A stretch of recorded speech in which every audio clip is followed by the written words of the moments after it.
Kill.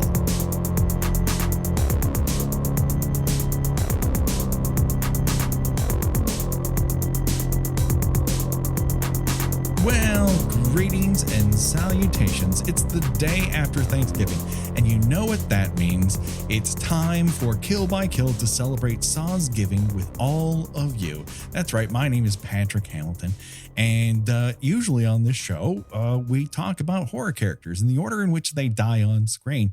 Not much has changed.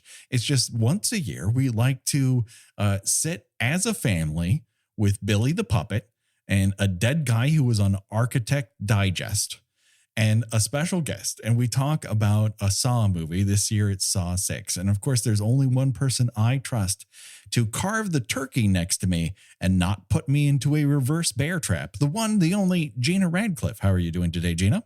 I thought you were going to say to carve a tiny puzzle piece out of a turkey. Right. But what if this puzzle piece was from a serrated blade and not a surgical instrument? I'm just going to grunt something about you distinguish the type of knife that someone used by its photograph. Usually, oh man, this is, if you're a Hoffman fan, this is not going to be the episode for you. I can tell you that right now. But Gina, I don't want to alarm you because we're not alone at this table. That's right. We have a special guest. Of course, you know him from his podcast, F This Movie, which has recently passed its 600th episode, which is legitimately something to crow about. You know him, you love him. He's a returning champion here. The one, the only, Patrick Bromley. How are you doing today, Patrick? I'm good. Happy Sawsgiving, guys. Thank you. There are warm feelings. We're gathered around a table around a fine meal.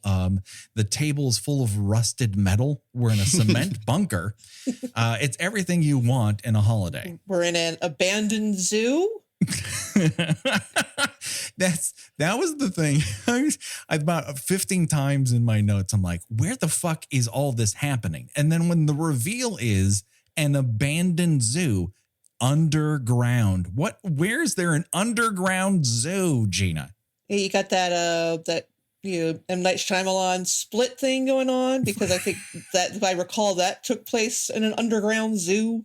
Oh man, is the Eastern Seaboard rife with underground zoos, and I just don't know it because I'm a California boy? It's news to me, and I've lived here my whole life.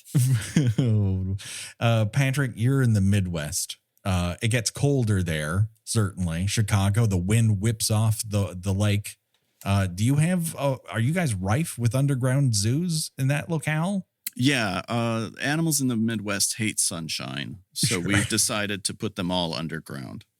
Makes perfect sense. And, when you decorate it in all prison green, it really just comes alive. You can feel the magic of animals that way.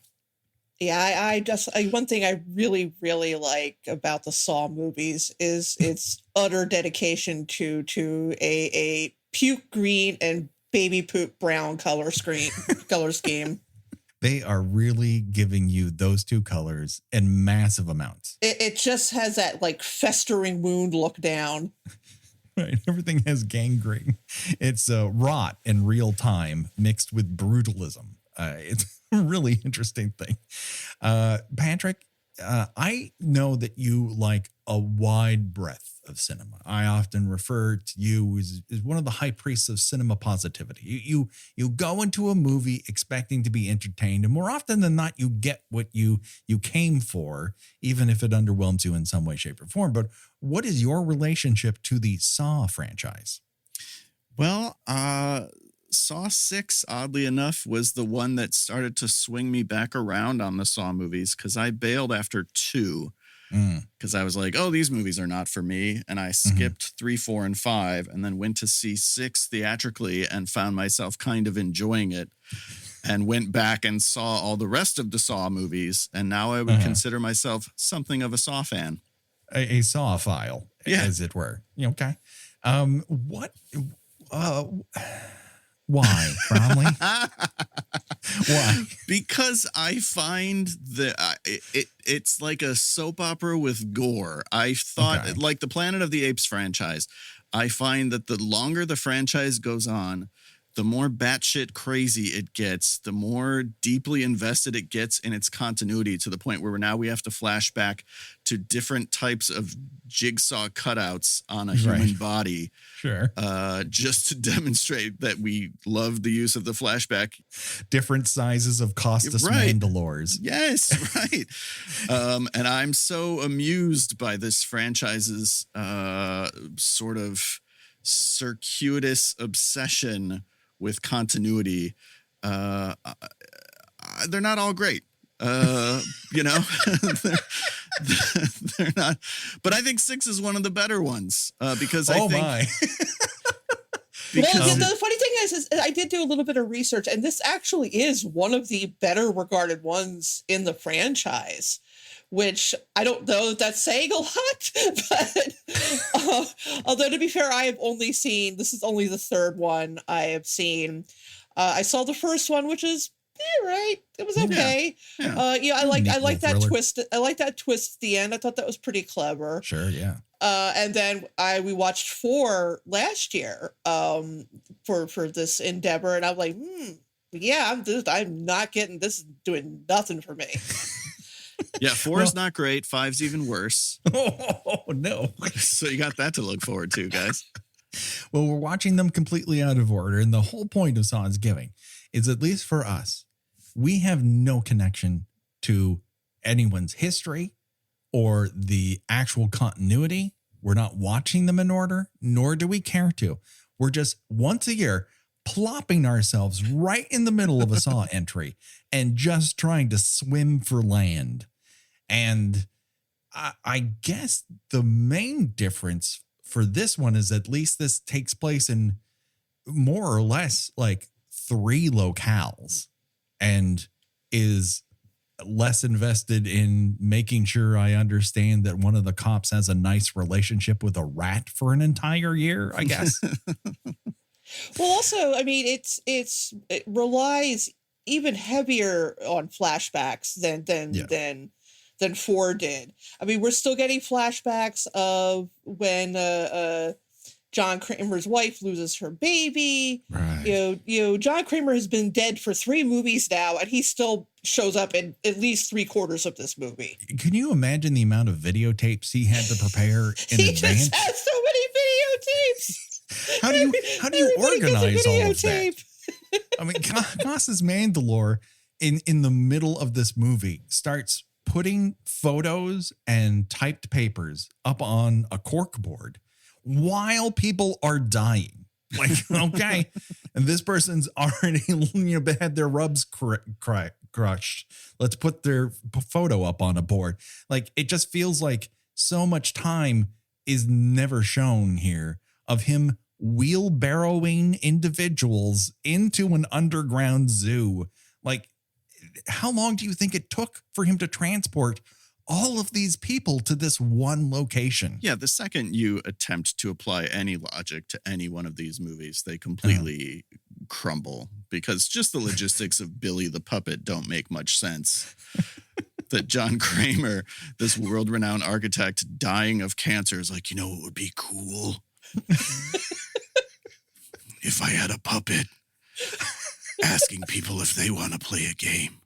That would be pretty fucked up, right? You know what? I have a word carving friend. You know, he helps me make various models and whatnot, but I think he has a perchance for artistic ability. And I think if I allowed him to create this puppet and then drugged him and put him in the basement and told him not to remember it, I think I could get away with all of this. All of our zoos are above ground. Why did I move to the city? I mean, it's all green and brown. I like that part. And there's a lot of pig masks that I'm able to get for all of my various adventures. But a lot of addicts, terrible insurance companies, and above ground zoos. I'm not even going to try this voice, because my vocal cords are just going to rupture. But yeah, this is also like I think what I don't enjoy about these movies is the very fake nihilism to them, where everybody's a terrible person. Everybody's a terrible person. It's just a question of who's a little less terrible than others. Well, and that's one of the things that I actually kind of like about this movie, because the insurance company guy, the protagonist, was Eastman. William Easton. Peter Outerbridge is shown at least trying to save people, which is something that doesn't usually happen in the Saw movies. Usually it's two people in a trap and they're both trying to fuck each other over so that each one doesn't die, which is how this movie opens. But for the rest of the movie, even though he's shown to be kind of a slimy insurance guy, he is attempting to save people and is occasionally successful.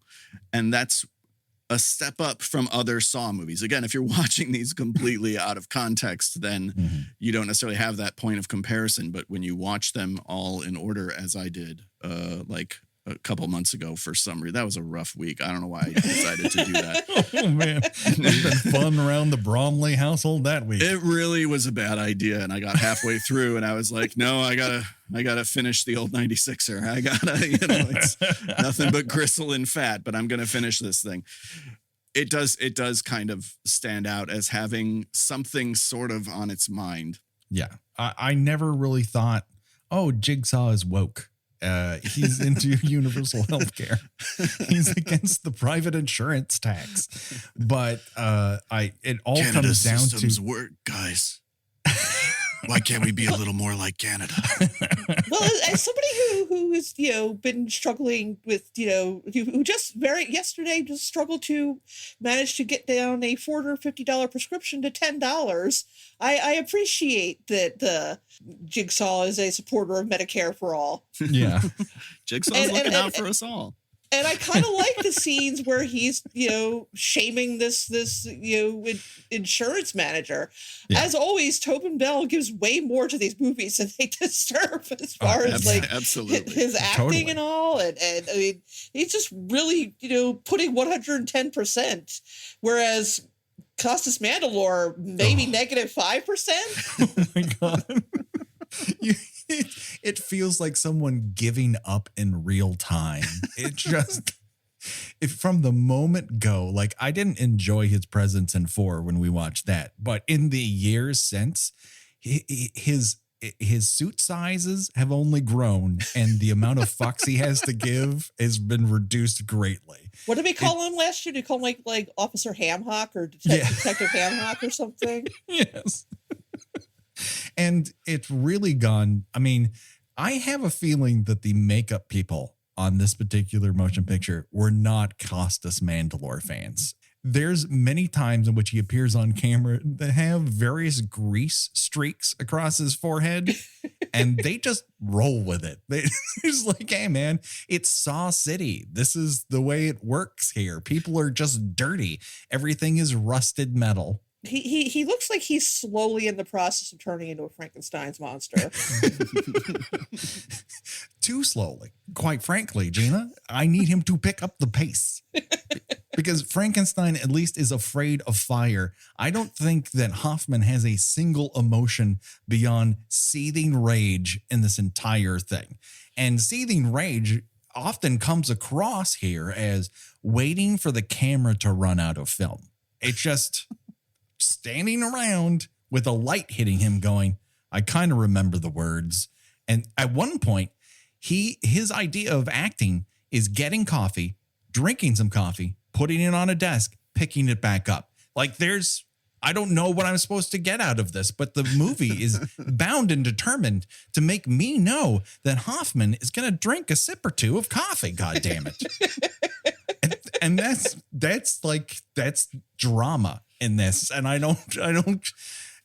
maybe I would like it more if Jigsaw didn't have a posse. Now, last time we discovered Jigsaw has a posse, and the posse only seems to grow and grow and grow. Every time he rolls down the block, it gets bigger and bigger.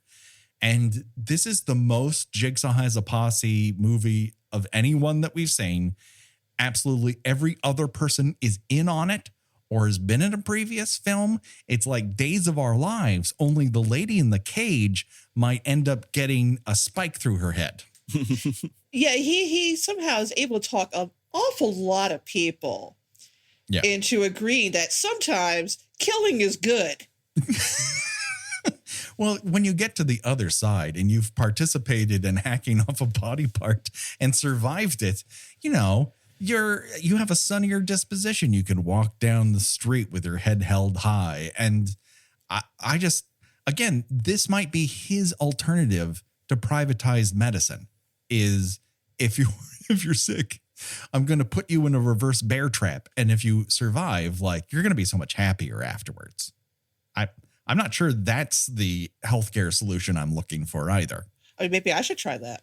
I don't know. Well, let's get you in a basement and see what happens. I mean, kidney transplant, just, get me to escape from a length of barbed wire around my neck. Yeah, sure. Well, let's get into the games. Like our last venture, game number 1 is we go in cold, baby.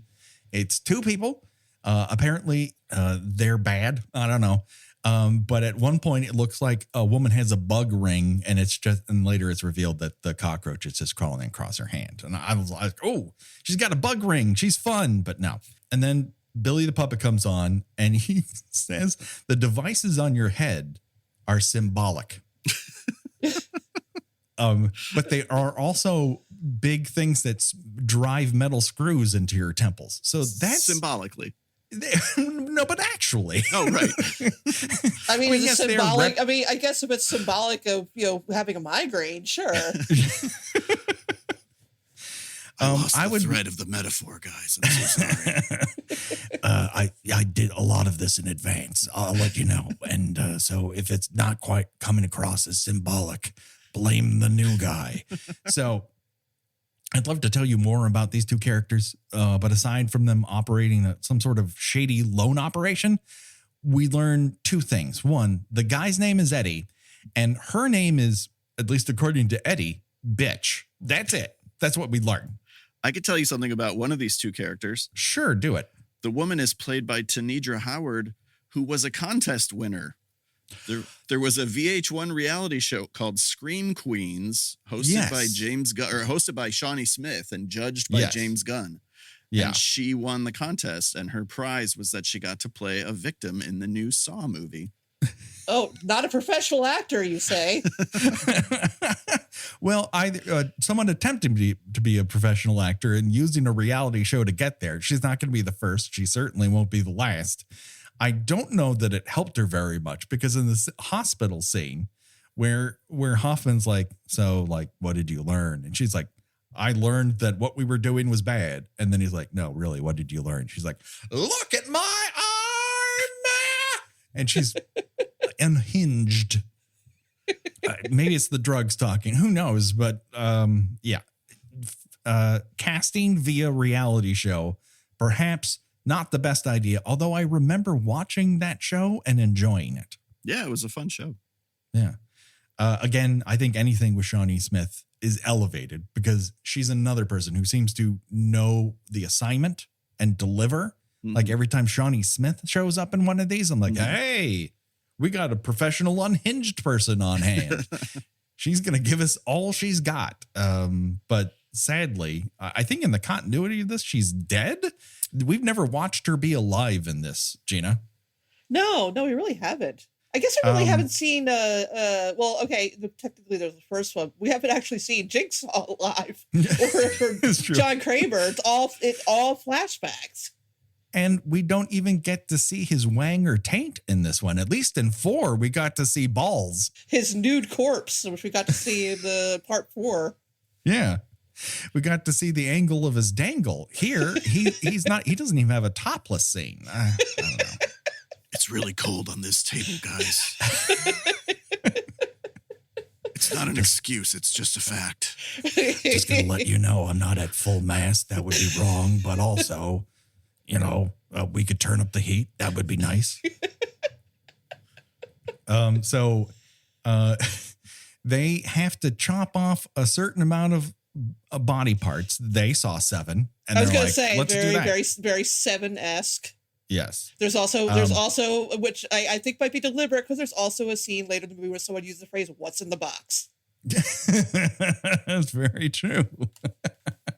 And my favorite part of this particular game is that once they're told you're going to have to start chopping off body parts, Eddie immediately goes for his prodigious midsection. And then she lifts up her shirt to look at her finely sculpted abs. And we learn that all those spinning classes were really a disadvantage for her. If she had a higher BMI, she could beat this guy to the punch. Yeah, I got to wonder, though, is her forearm really weighed that much more than his several pounds of love handles? She has Popeye syndrome, so most of her muscle mass is actually contained in her forearm. Plus the cockroach ring adds a few pounds. Right, exactly. That cockroach is definitely added needed ounces to what she's got going on. I find this not symbolic at all. But so she's sawing away and at the mid part of her forearm, and then decides, oh, no. Time to with 10 seconds left. It's time to hack away with the butcher knife. It's like, why didn't you do that to begin with? Why did you think that sawing with a tiny knife was going to be a better use of your time and energy? I don't know. Anyways, she wins. She screams. Saw 6. That's what we get. And we still got that like new metal editing and all. Oh yeah, that's I guess that signature with the whole series. The real wiggity editing style where things ghost out and you can see through title cards, and there's like a calendar in the back, and I don't know, Jigsaw's map of the underground city. Who knows what's on there? But we cut to what I guess happened in Saw 5 we were not privy to. It looks like Luke from Gilmore Girls came back. Yeah. He had a better hair person than he did on 4, because on 4, it looked like he was wearing somebody else's hair. At least looks better here. And for some reason, he's torn between two options. And then Hoffman gets into a glass coffin and lowers into the ground, and then the walls, like a real Death Star garbage compactor, squeeze, and poor Luke is taken out. He's crushed. Gilmore goo. Let me get this straight. Detective Hoffman, played by vegan sausage roll and a button down Costas Mandylor, not only became a serial killer in the place of the original Jigsaw, but has also acquired all of his engineering and machine creation abilities. Like, did he pass this along, in addition to the cover of Architect Digest? Just hundreds of videotapes. Like Costas Mandylor came home one day, there's just box after box after box of videotapes. His house looks like the last Blockbuster. It's just filled with tiny microcassettes and videotapes of instructions.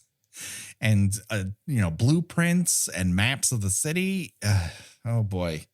I did enjoy the glass coffee. He doesn't sleep. He drinks all that coffee. He's got to do something with all his time. That's very true. Cut to Umbrella Health, part of the Umbrella Corporation, I assume. And we meet William Eaton. He's the kind of guy who will blow off a birthday dinner with his family and a patient's health insurance claim. Get you a flawed protagonist who can do both. Willie, a gentleman that we barely meet, is denied his medical claims by Eaton in a manner so dastardly that the mustache twirl is basically implied. Like it floats in the air like an emoji. Yeah, my favorite part is his fake concerned face. Like, oh, it hurts me when you say I'm going to burn in hell for all eternity.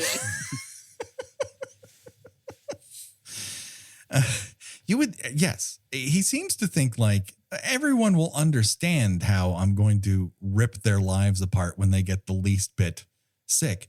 But his reasoning here is fucking nut bar. But it only gets nuttier from here. But this is the part that I really enjoyed when we're introduced to, quote unquote, the dog tank.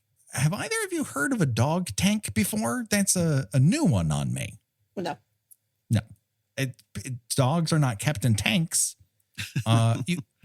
they could be a dog pound. You might have to fight Arsenio Hall for the naming rights to that. But generally, wouldn't you call them a shark tank?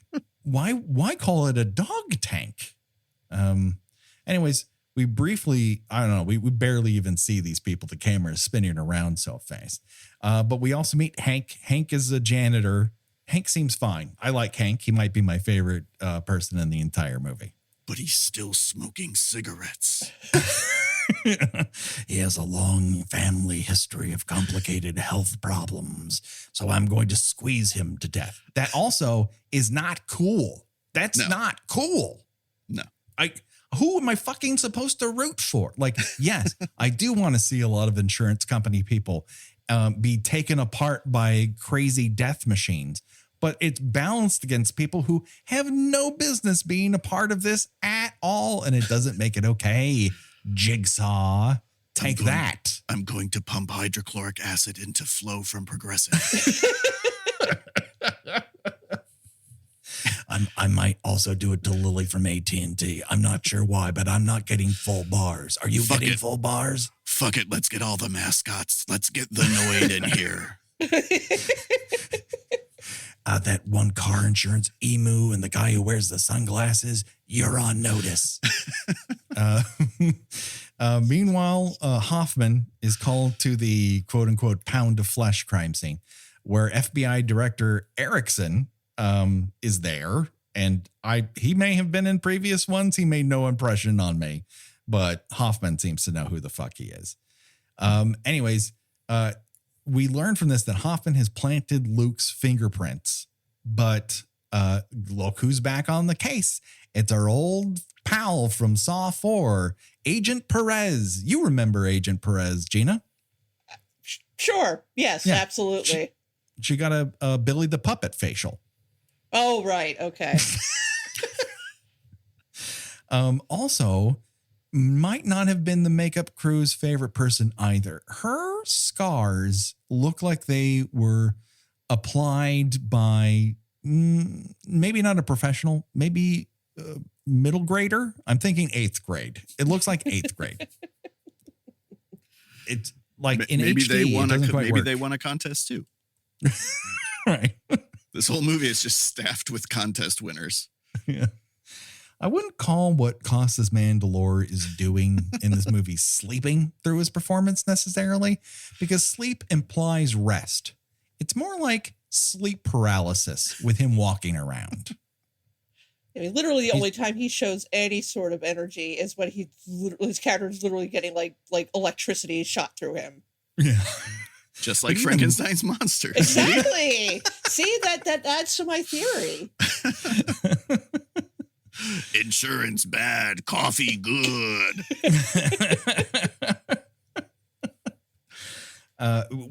Someone should try at some point in these Saw movies to play a violin and see if it, calms the savage beast inside of him.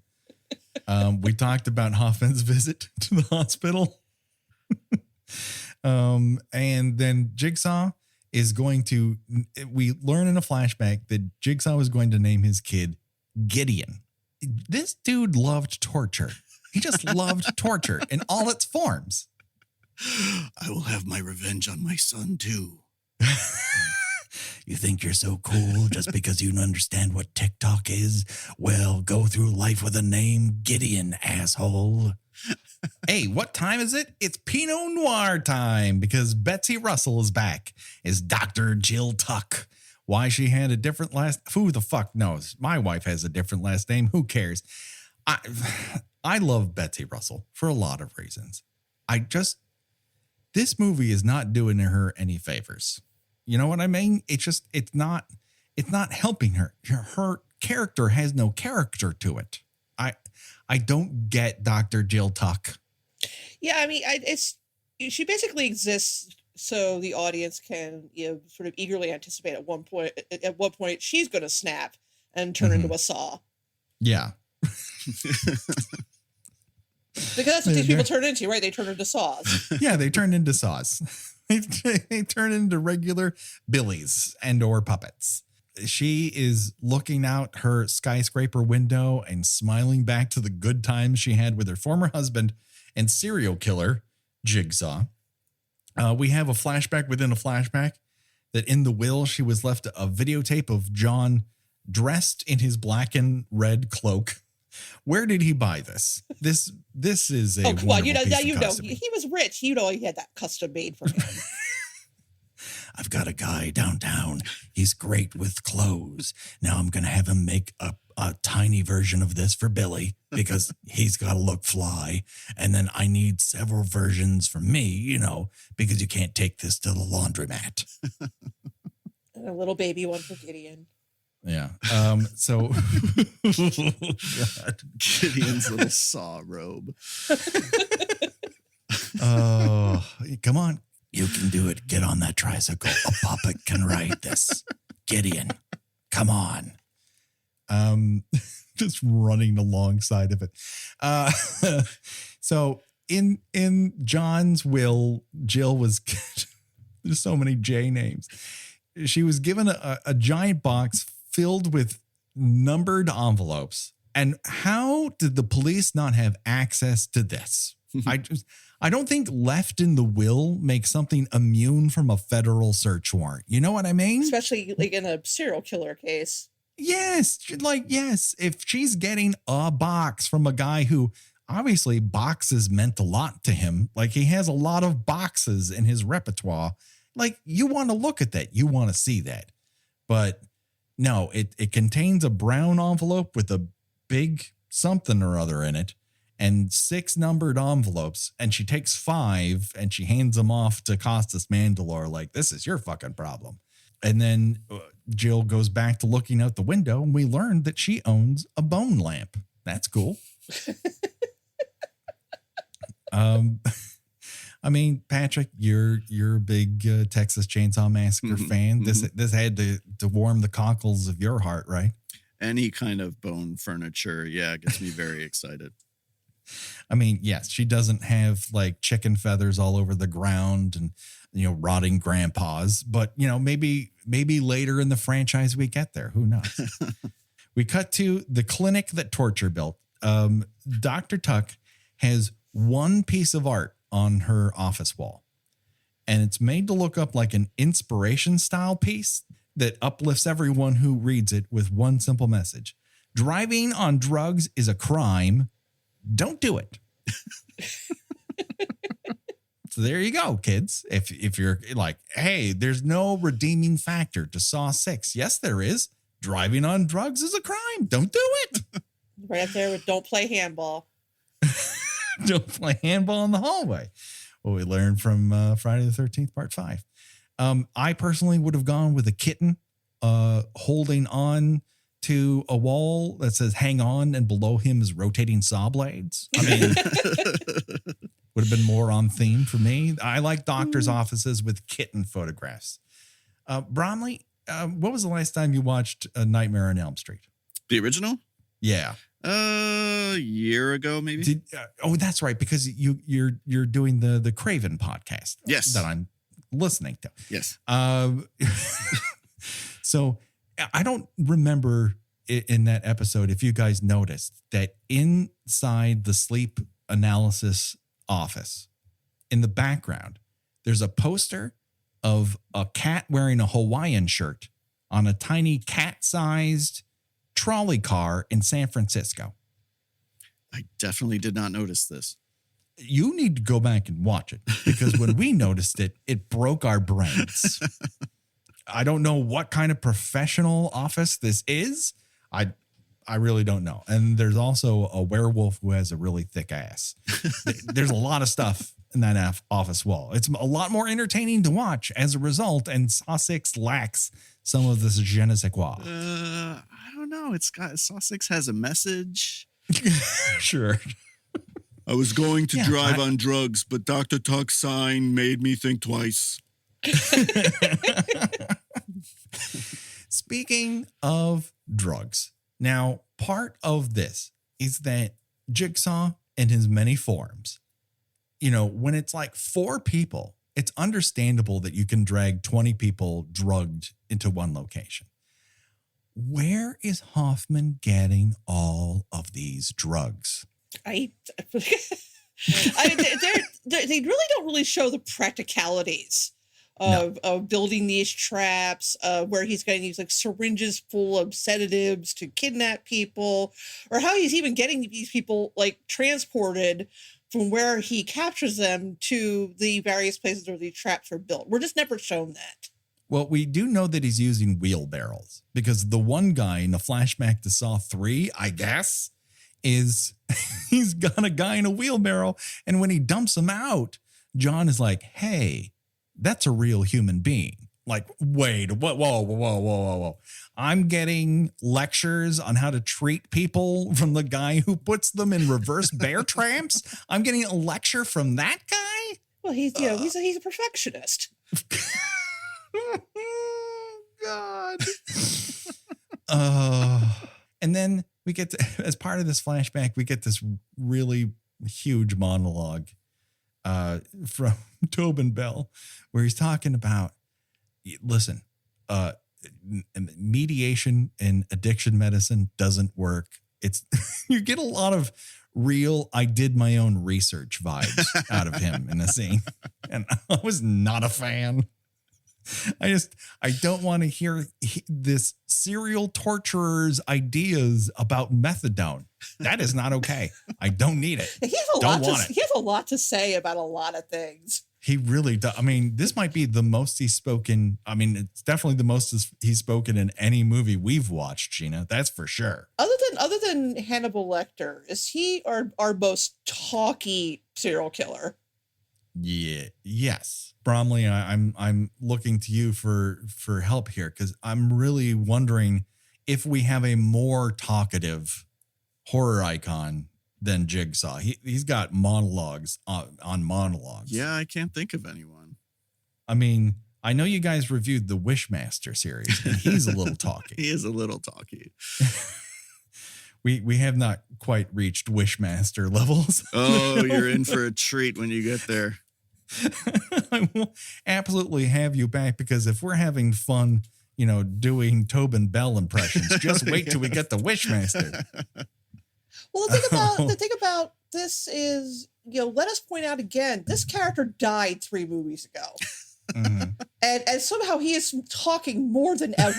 He's had so much to say about the world he finds himself in, even though he left the world between 3 years and 3 weeks ago. I don't know. There's a collapsed timeline here, because 3 and 4 apparently take place along the same time frame. Yeah. And then does 5 take place like right after? I think they're all pretty much one right after the other. Yeah. Holy shit. How did this guy sleep? So does this all take place in like a week? This is a lot of planning. Busy week for the police department. Yeah. The screenwriters realized that they cast Costas Mandylor as his replacement, and so they're like, we gotta bring back Tobin Bell. We gotta figure out a way.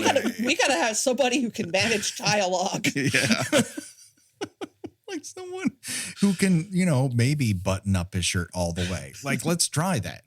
Meanwhile, back at the Umbrella Corporation, Easton is working late while it's very rainy.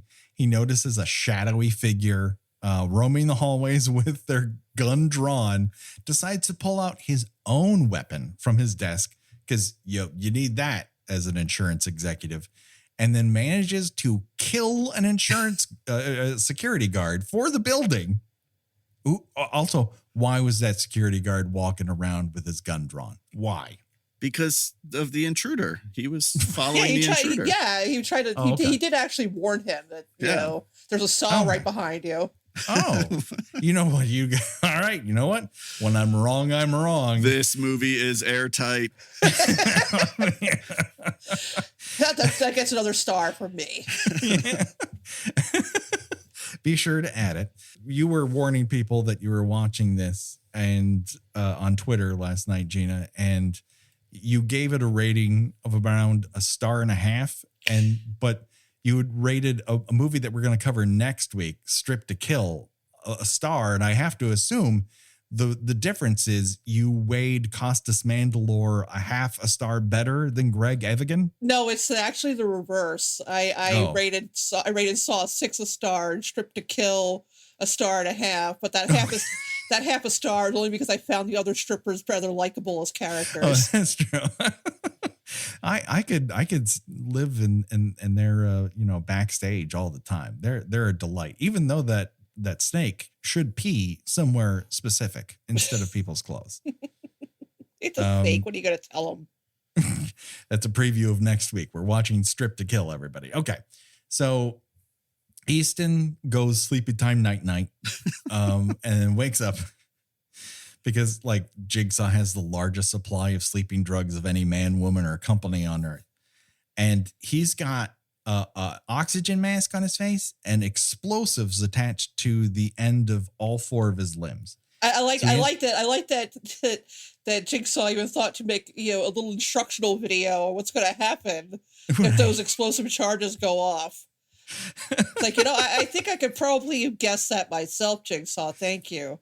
Yeah, his R&D warehouse that we saw last time. Like, how he ever got away with all of these crimes, considering all the welding he was doing, all the explosive testing. You got to hand it to him. Like, only cancer could really take him off the map, I guess. But this brings us to game number 2. And unfortunately, it's my beautiful Jake. My perfect, wonderful Jake.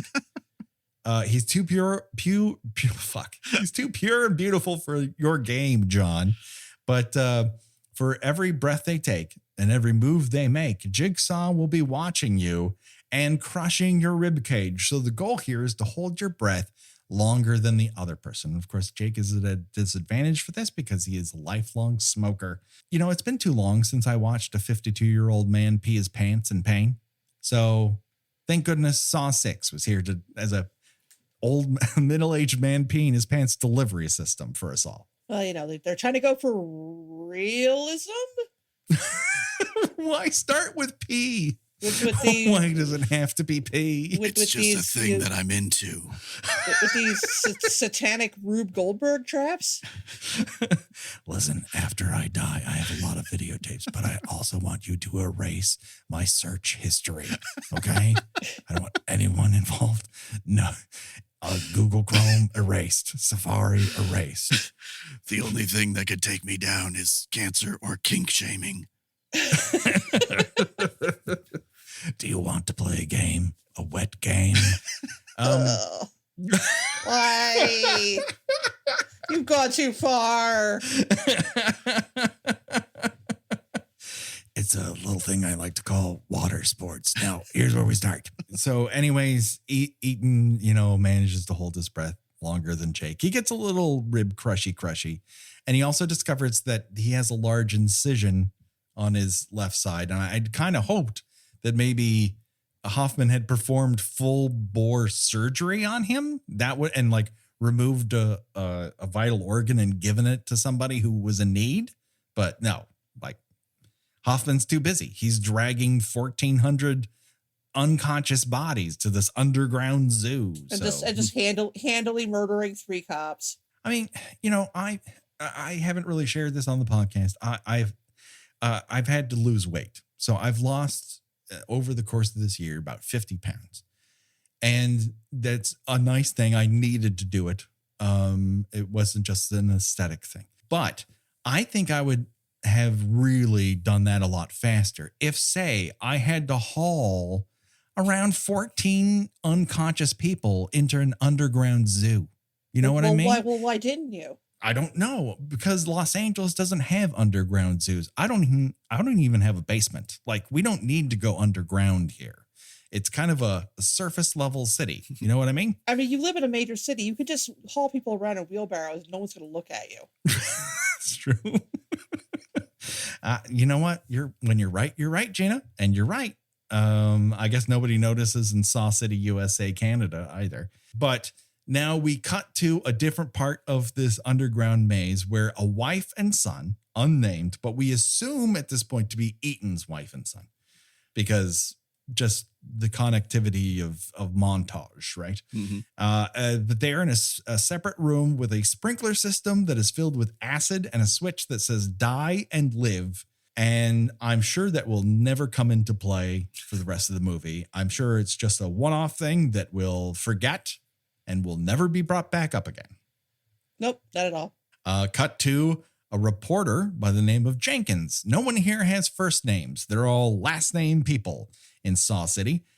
Jenkins walks down what appears to be the ugliest hallway outside of a murder dungeon. And wouldn't you know it, it's outside of Jill Tuck's apartment. And she tries to get a rise out of Dr. Jill. It doesn't quite work. She slips a piece of paper underneath the door and we don't know what it says. And I'm sure that will never come back. Then we go back to the murder dungeon and Eaton has a tattoo on the inside of his wrist after he unlocks the explosive and it induces flashbacks. Now that clinic opening party seems fun as fuck. I don't know about you guys. Like, have you ever been to a party as cool as that talking and rapping at a table about what you do sort of situation that John and Eaton find themselves in? Not at all. I mean, this hasn't, the past couple of years haven't exactly been filled with party situations. No. Let's put it that way. No. Game number 3, when we return, contains another 52-year-old. It's the night of 52-year-olds, everyone. Woohoo! The middle-aged lady is Eaton's secretary, who might have a name. I didn't write it down. And then there's a clerk who works in his office. They're both have barbed wire wrapped around their neck as a noose. And Eaton is holding 2 levers. And if he drops one, the lever connected to that person will die. But I do have, we meet Billy the Puppet, who is flown down. Who's the stage manager of this? You telling me this is all running on mechanized gears? Like, was John an Imagineer? Was that? I don't know that architects automatically have that level of stagecraft in their repertoire to be able to do all of this. John, we don't think the Haunted Mansion should be covered in rusty nails. It's just not what we picture for Disney. Well, there's 99 ghouls and there's always room for one more. I just figured that maybe we could pick some up with tetanus. Like, that's a real thing that happens to people. So wait, if this is all Hoffman doing this, Yeah. so does that mean that he's like, talking to them, or at least has recorded himself? Is he just speaking through, like, does he have like some kind of like scream voice changer thing that makes him sound like, that makes him sound like John Kramer? Yeah, we do learn later that he does have voice changing software that one of the FBI techs calls pretty good. And that is changing his voice. So yes. So he already has a gruff to the point of indecipherable voice on his own, but then speaks and changes his voice to another gruff man's voice. Yes, because this assumes that everyone in Saw City has heard Jigsaw's voice at some point. Don't you think? Like, it implies like he has to keep up appearances. So he still has the same, because no one else would fucking care. If they were keeping his recordings on lockdown, no one would know the difference between Hoffman and John and when they're in the Billy the Puppet or Jigsaw persona. Yeah, I mean, like, imagine like you're strapped to a table and there's like, a circular saw, like you aim right at your crotch, and somebody says like, "Hello, Patrick," and like a normal voice, like, "Hey, hey, would you like to play a game?" Like, there's all sorts of creepy ways to inform people that they're going to play a game of life and death, I suppose, but they've chosen to go into this modified stage whisper, vocal fry thing. That's not the voice I was expecting. I'll tell you, everybody, you have to make a choice between this woman with a family and a guy who sits alone in a park. Look, I took pictures of him. Like, that's creepy on top of it. I don't know what this lonely law clerk who doesn't have a family or a girlfriend or boyfriend for that matter, why that means he deserves to die, or why either of them are put in this fucking position. Like, she's a secretary, man. Well, I definitely love the idea of, especially pushing 50 myself, that, you have to choose between this lonely person and this old useless sack of humanity that will bring nothing to the table anymore except medical bills and be a burden on everyone around them. Listen, her best part of her life is gone. In my opinion, she's no longer fuckable. Now, I know in some places that would be considered unwoke, but I want to let you know that there's a reason, okay? You'll know about it when you survive life or death situations, okay? On the other side, such misogynistic terminology doesn't mean as much to you. Eaton chooses a secretary with a family, and we as an audience, I guess, are supposed to say, see, he has a soul, when I'd rather condemn every choice he and everyone else in this entire movie makes. But okay. I mean, just once, I want to see one of these people, when they're given a game by Jigsaw's like, nah, fuck this, and slits their own throat. Right. I saw a meme on Twitter that was like, yeah, I'm not going to play these games. Just fuck you. Just let this thing crush my head. I'm not going to feel it. Right. I'm probably going to go pretty fast. I mean, only one person gets a truly prolonged death in this. So, well, the whole thing is, it's like, oh, well, you'll really learn to appreciate life. It's like, yeah. And then I have to spend the rest of that life I appreciate, feeling terrible because I killed someone. Right. I sawed through an alive person to get a key to take a reverse bear trap off of my head. But yeah, I mean, everybody, I think that, like, the point they keep trying to make in these movies, I feel, and again, if this is based on having seen 3 of them out of 17 or so, is that everybody will just suddenly become a raving maniac when faced with the idea of their own impending death. Like, you've got this one scene where I guess she's supposed to be like the company lawyer, and the movie kind of cutely implies at the beginning of the movie that maybe she and Eastman are fucking, and because it also kind of misleads you as to who the person he's talking to and canceling birthday plans with is. Exactly. For some reason. I don't know why they mislead you about that. But like the minute, like she's in the underground zoo too. And the minute she gets near him, she's coming at him with a circle. It's like, I'll fucking kill you. It's like, maybe if you're faced with the possible death of your child, would you suddenly go just that insane and run at somebody with a circular saw trying to split them open from stem to stern to get a key that might be in their body somewhere? Yeah, just like give the guy 15 seconds. He's like, I'll cut myself open and get to it. She's like, no, I don't have time to waste. I'm going to kick you in the balls. And they're like punching each other. And it's like, God damn. Just, really saying a lot about humanity with these movies. As far as like Saw fights go, this is no Texas Chainsaw 2. Let's just put it that way. No. Or Mandy. Yeah, exactly. Oh my God. Those are great movies. Why aren't we watching those movies? We've already watched them. Shit. We've already talked about them. Maybe we could talk about them again next year. Maybe what we should do is make Sawsgiving about any movie with a chainsaw in it. And we can just do other Saw movies. Yeah? I'm down with that. Oh, maybe I found an out. Oh, I'm alive and tingly with the possibilities of not watching another Saw movie again.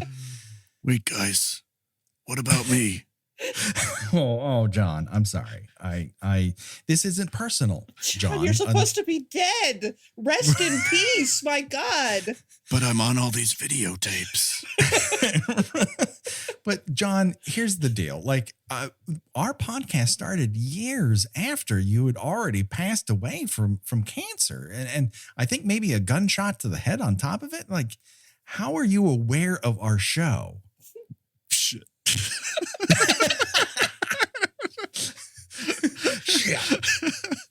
Shit. And for once, Jigsaw's at a loss for words. Nothing to say for the first time in his life. That one coming. Do you want to play a game? That seems like some of your greatest hits there, John. I don't know. When in I forgot doubt, to he program just the puppet for this shit. Oh my God. Speaking of programming, so Hoffman gets a call on his flip phone, which that's the one of my favorite things about this franchise. We just see flip phone after flip phone after flip phone. It's fantastic. Hoffman is called downtown. And so he's like, okay, well, I need to have a flashback before I get there. So I'll like see you in 15. Meanwhile, like all these other games are fucking happening. Like at the same time that Steam game with the lawyer is happening where she has to go through a rat cage and that just happens automatically. Like that's a lot of faith in this machinery. Yeah, Like, I like to think he's got like a little like mini cam feed where he's watching them like every time he's kind of reaching into his pocket and looking like, all right, that's still going good. Okay, Like someone good. checking in on the big game or something. What is your Wi-Fi? I'm watching a game right now and I can't be away from it for too long. Like I used to run Terminator 2 3D. Shit on that used to break every day. Every day there was some element that fucking broke down. You're telling me these shoddy little torture games are just going to run without any problem and you don't have to be in that control room to make it work? Okay, fine. Excuse me. I'm crying. Okay. So game 4 that I mentioned earlier, it takes place in the Freddy Krueger International Steam Factory maze. The best part about it is when Debbie kicks Eaton in the balls. But she loses and she gets spikes through her head. Game 5 is the Carousel of Death with the dog tank. And This scene just goes on forever with oh my God, with everybody just screaming and cursing at each other. It's like, no, kill him, no, kill her. It is pretty funny when that last guy figures out that he's going to die, though, and he just uses the opportunity to chew out Easton. Just like, oh, you fucking asshole. I didn't dig the misogyny, but yes, everything else about it, I was kind of into. I mean, personally, I kind of wrote off this movie once it kills off Canadian acting treasure, Melanie Scrofano. She is great on Letterkenny. She's great on, she's on a sci-fi show where she shoots vampires with old-fashioned guns.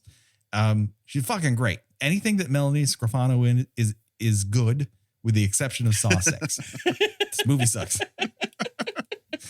Melanie, come on the show. We love you. You're great.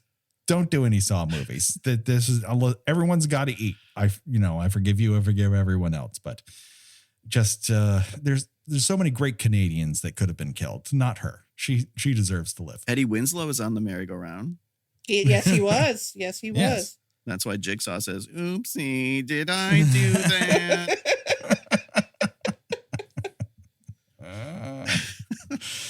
He has a nice haircut, though.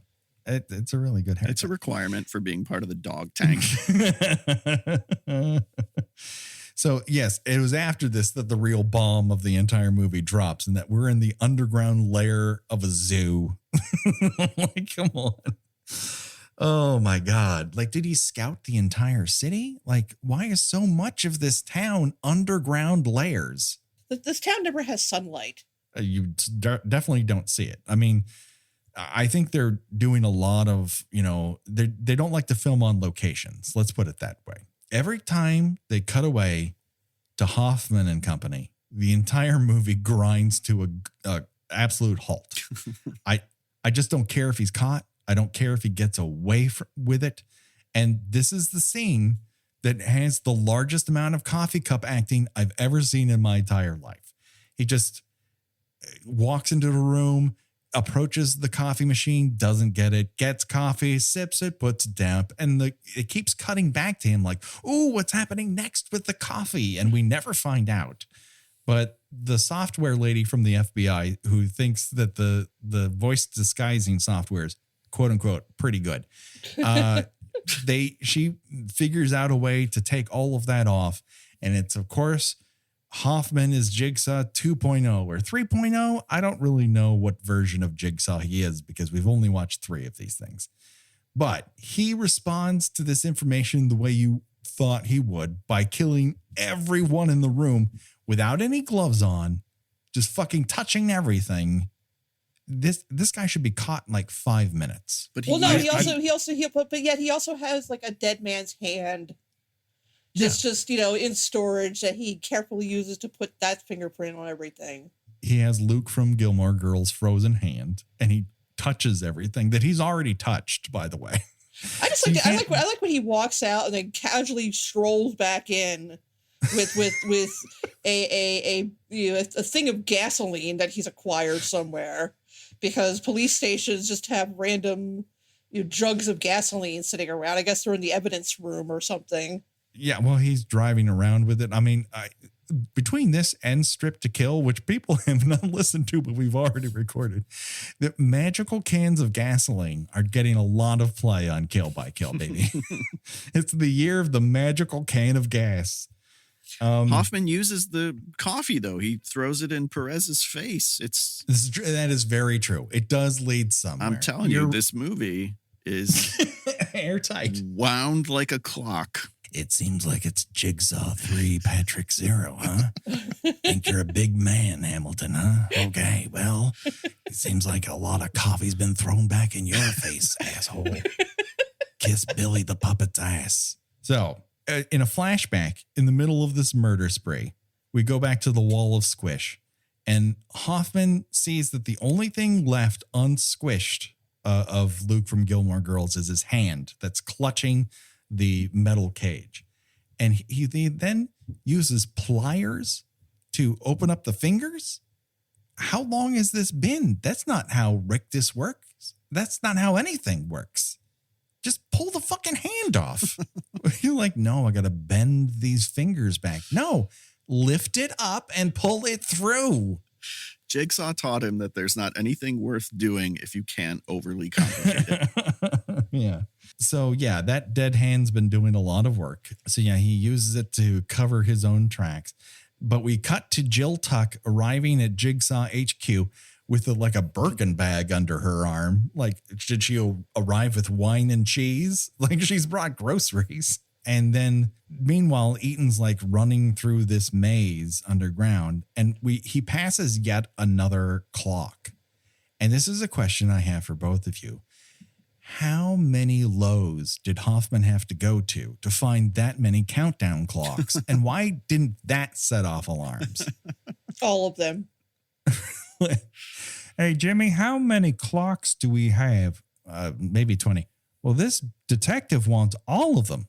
We should tell the manager. We should tell the manager it's right now. It's like when somebody goes into a home goods store and buys like a shovel and a bag of lime.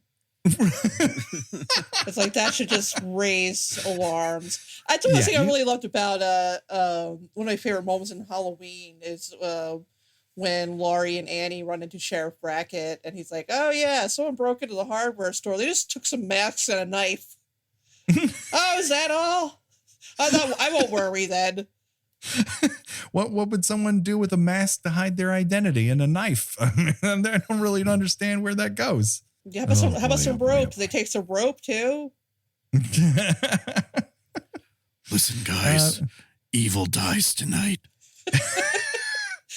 If we gather everyone in town in one hospital and then make them climb the stairs slowly, I think the effect will be great. Oh my God. It's the world's most analog jigsaw trap.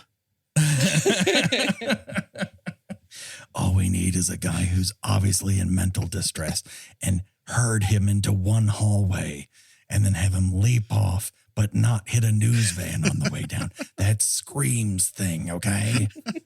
So, just a flurry of backstory is happening. At this point, I understand how people who don't care for Marvel movies feel when people are just talking about it constantly online. Like, I don't know who that is. I don't know who she is. I don't know what that symbol means. I don't care. It's a whole universe of things I'm unfamiliar with, and it's all happening all at once. but I'm sure in the movie theater with like surrounded by people and popcorn in your face, like this probably was at least fun. I remember seeing it alone in a movie theater. I think I was the only one in the theater. Oh my God. This was but this was also like Saw was running out its time as the mainstay. And the paranormal activity was kind of taking its place every Halloween. Yeah. I think Paranormal Activity came out this same year because this is 2009, right? And went on to gross like hundreds of millions of dollars. And this one definitely was like the lowest performing, I think, to this point. Because after this, they're like, oh, here's the final song. We better wrap it up. we've run out of bear traps. It's time to come up with something else. I mean, we took on the insurance industry. Who's left, guys? We're out of ideas. There are no other industries that people dislike. We've hit the bottom of the barrel. We got to find a way out of this. So Dr. Tuck, who knows her way around medicine, so at least I understand why she drugs Hoffman. She drugs him, straps him to a chair, and puts a reverse bear trap in there, and then is like, okay, I'm going to wake you up I've juiced this with electricity. Meanwhile, Eaton is running down a hallway pigeon-toed, which at least made me laugh. And then with 1 second on the clock, Eaton goes into the final game, and bump, bump, bump. The mom and son are not Eaton's family.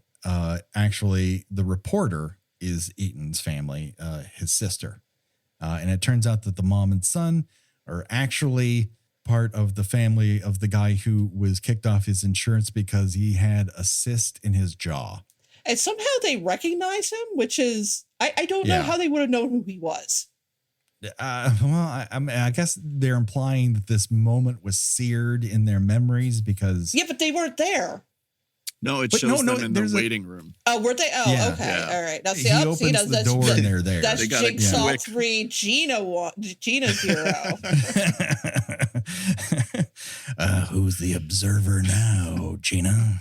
You know, I'm sorry. You do have one decent person in the whole movie. You have the wife who's like, "Oh, I can't kill him," and the son's like, "Oh, I can." It's like, and I don't. The thing is, this is a problem that I have with some of these movies. It's like I don't know how I'm supposed to feel about that. Yeah, am I supposed to cheer? Am I supposed to be sad? I'm not sure what it is, but Eaton gets melted in half by this giant contraption that slams on his back. And his lower half gets filled with acid, and then it falls on the ground, and there are guts everywhere. Admittedly, that's pretty cool. Yeah, no, that's awesome. But this movie is weirdly devoid of that level of gore, and I kind of wish it had more of it. It's kind of neutered in a weird way, and I watched the quote-unquote unrated version. Yeah, I don't know what version I watched. It was on Star, so probably this is the rated R version. So yeah, Eaton is melted in half, and then Dr. Tuck has put Hoffman in the reverse bear trap, but he manages to dislocate his thumb by bashing it with the trap, unbelts both of his hands, forces the jaws of the trap between two metal bars that are attached to a door, and managed to escape with only half of his cheek being torn off. He's just like, and the movie just ends where he's like, like in full like Frankenstein's monster, and then it's just over. It was 7 takes to get that though, because for the first 6 he just went duh. They had to give another shot of electricity to get him going. Just take a cattle prod him. Exactly. And then a bunch of doors slam shut, which apparently is a Saw thing, because it's like we gotta end on the slamming doors, and then that's like their version of the end. Yeah. So yeah, Hoffman's alive. Fuck. Why is why can't he be dead? Nobody actually dies in these movies. They live on in flashbacks and videotapes. Yes. Did either of you stick around for the post-credit scene? I did not know there was one. it's '09, so we're after Iron Man. So I think this is, I don't know that any of the other ones have one, but the Saw 6 has a post-credit scene. I am disappointed. Wikipedia did not tell me that there was a post-credit scene. Get on it, Wikipedia. But I was carefully following the very convoluted lore of the Saw series on Wikipedia. Listen, Michael Wikipedia, do you want to play a game? It's called I'm Gonna Edit You Out of Existence. In the post-credit scene, Shawnee Smith's Amanda is in the throes of panic because Hoffman is saying, like, I know that you were a part of the incident in which Jigsaw's baby was killed. But at this point, it doesn't matter because she's gone through the game component of this, not once, but twice. So, like, I think if she said that to Johnny, being like, okay, like, that's the point of this. So, like, you can still wheel me around. I'm cool with that. But she panics. And then she goes to this door and looks through it. And there's a little girl. And then she's like, whoever rescues you, don't trust that person. And then it flash forwards to her being carried out by someone whose face we do not see. And then door slam. Okay. So now you know that. Happy Sawsgiving, everybody. Is there anything that we missed along the way? I feel like it's probably nothing and everything. I think that we covered the salient points. Mr. Bromley, what say you? We missed the part where to get more Jigsaw videotapes, you have to tape a penny to a piece of paper and mail it in, and you get 7 Jigsaw videotapes. The Jigsaw House Club. The Jigsaw House Club. It's a deal so good, it's practically a steal. They just keep sending these to me. I don't see how they could be making any money off of this. You forgot to decline this month's Jigsaw tape. So here it is. Do you want to play a game? This also has the rest of the CD contains a Mariah Carey album, so you owe me $12. This is one of the better ones. I think you'll like it. She's really leaned into both R&B and hip hop. And between the two, she's found a sweet spot. Oh my God. Our new favorite character, Huckster Jigsaw. So I thought what you were going with the penny and everything was that you were dubbing videotapes and that was allowing you to hook 2 VCRs together to record. Right. Yeah. But no, you went a different, more unexpected, more interesting direction. So good. I applaud you, sir. Thank you. All right. So you know what that means, folks. It's time to put up the mashed potatoes in foil and put that turkey in the freezer and get together as a family and play a little game. Why not choose your own Deathventure? And that's where we decide of the plenty of deaths portrayed in this motion picture, if you were to choose one way to die, which one would it be and why? Up for bid this episode, we have hack away at your midsection before 2 screws power through your skull. Or you could get crushed by walls. Or a rib cage could be crushed just because, you know, you're a great guy and you're named Jake and you have a fun uniform and you didn't deserve any of this. Not even, and I'm not even going to bring up that he was forced to pee his own pants. You can also be hung by barbed wire and slam into a window. You can get steam cleaned and then auto spiked in the brain, or you could be shot in the chest by a shotgun blast 4 times, 1 of 4. Take which one you want, whatever one. You could get your throat slashed, coffee poured in your face, and later set on fire. 3 gunshots to the back just because you're a great audio technician. She didn't deserve that shit. Or how about stabbed in the gut multiple times and questioned while it's happening? Or you can just get melted in half by acid. So Patrick, you're our guest at this table. So I choose you to go first. I'm going to take shot by a shotgun because at least I get to go for a little ride first. Sure. Now, are you like me and rotating rides? I found as I age, like my kid is coming to the point where he loves them. And I'm like, I wish for death as it goes around. Like, I just can't. Your I can't do it wish anymore. is granted. Wishmaster, this isn't an episode for you. Did somebody say wish? Damn it. Oh, he got me, Gina. He got me. Now I got a Wishmaster on my ass. Gina, what say you? Well, I was going to say that I would take the spikes to the head because I do occasionally get migraines. So, I could take that. I could take that pain. Sure. And it probably happens pretty quick, but I also don't want to have to, you cut off several pounds of unsightly belly fat before I go. So I'm going to take shotgun to the chest. Sure. No, I get it. Out of all of these, honestly, shotgun to the chest is really a pretty quick way to go. I do not want to be crushed, either completely or just my rib cage. I don't want to be hung. I don't want to get steam cleaned. Like, no. I mean, even the throat slashing you'd think would be quick, but he's still around after that. Like, he's around to get splashed with gasoline. So no, I'm getting shot. Taking one whirl around with Canadian acting legend Melanie Scrofano.